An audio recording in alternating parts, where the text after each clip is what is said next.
আমি ওটা একটা কীর্তি দেখাই।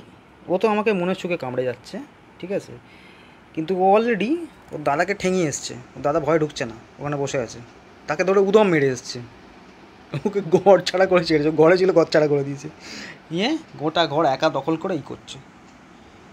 এইটুকুনি সাইজ, ছোট, এই এই এই বয়সে এই শুরু করেছে। বড় হলে কী করবে তাহলে? বড় হলে কী করবে তাহলে? দেখেছো দেখেছো দেখেছো, দেখো দেখো দেখো কীর্তি, দেখো বাঁদরের কীর্তি, বাঁদরের কীর্তি দেখো, দেখেছো দেখেছো দেখেছো। আমি ওকে কিছু করেছি? আমি তোকে চুপ করতে বলেছি, শুধু আর কিছু করেছি?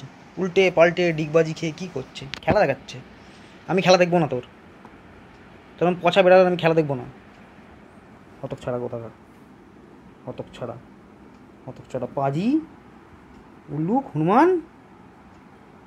শোন না, ডাকছি তো, কানে কথা যাচ্ছে না, কানে কথা যাচ্ছে না, ডাকছি তো। এক সেকেন্ড একটু চুপ নেই।